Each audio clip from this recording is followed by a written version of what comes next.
Hey everyone, wanted to try something different with this one. Here are two drifting thoughts together with the same theme and character. If you like this story and would like a longer version, please let me know in the comments down below. Thank you. Drifting thoughts. It's just policy. The rain pummeled the landscape, beating the ground with fury. This was no passing storm, but he couldn't let it stop him. He brushed the water off his hat and spurred his horse forward. The animal whined, but started trotting forward. They were close to town now, and he would be out of the pounding rain soon enough. He could hope, at least. Hope that the end was friendly territory. He did not know what exactly the situation was that called him to this town in the middle of the rainy season, but it better be blasted important.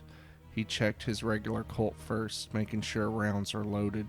He then pulled out another weapon, a gun made of silver carved runes etched into the metal. The weapon of a modern day mage.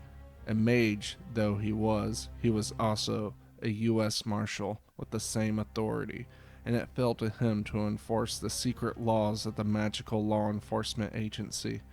And as of now, U.S. policy was to make magic itself as secret as possible, as they wanted the people to cling to the new magic of electricity, and were content to let the ways of old slowly fade away.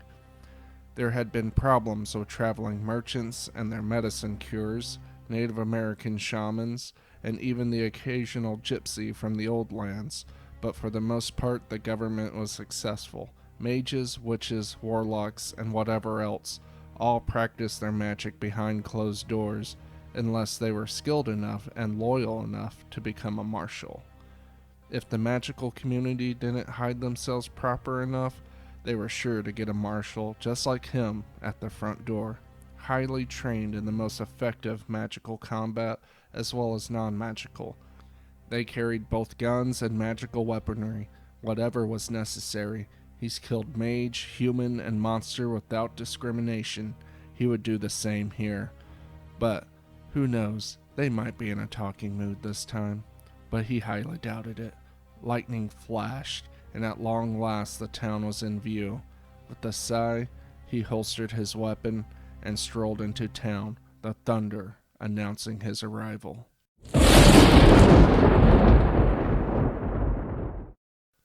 Drifting thoughts. In the lake.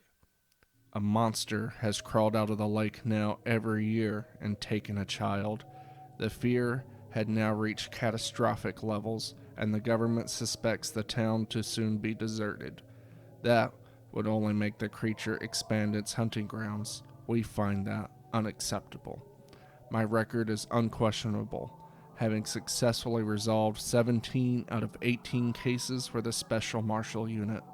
The hardest part of the job is maintaining the U.S. government's policy of magical secrecy. Anything that could be considered paranormal in nature is deemed classified at a top level, and parties involved will maintain silence or be made to maintain silence. I stroll through the town on what could be any ordinary day in the American West. No children, though. Not surprising considering it was now spring, and any day now it will come. This was a large place and I am not a child. I needed bait. Don't worry, I didn't take someone's kid, but neither would a fake do. I am not fishing for fish after all. The creatures I hunt can smell the type of blood they need. I reach into my jacket and pulled out a vial with a special potion made by a witch back at headquarters. Calls it the Potion of Youth.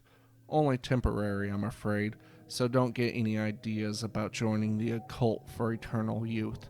It doesn't exist, and if you did discover the secret, I'd be knocking on your door making the whole point mute.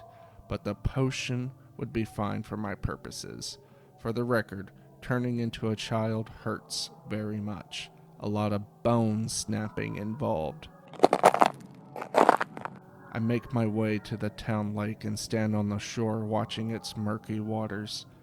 No one came to check on why a child in nothing but a long shirt was making his way to a monster lake alone. brave souls in this town. I lightly cut my arm and let a few drops of my child blood drip into the water, and soon enough it comes. It's big, scrappy, scaly, sharp-pointed teeth, smells like swamp, the whole bandwagon, but humanoid in shape, telling me it is or was a man. I smile. U.S. Marshal, will you surrender? Says my squeaky child voice. It smiles back and growls hungrily. I went ahead and took that as a no and shot it dead with silver bullets from my silver rune gun. I love this job sometimes. Now for the hard part, making all this seem like nothing more than a yearly series of tragic drownings at the local lake.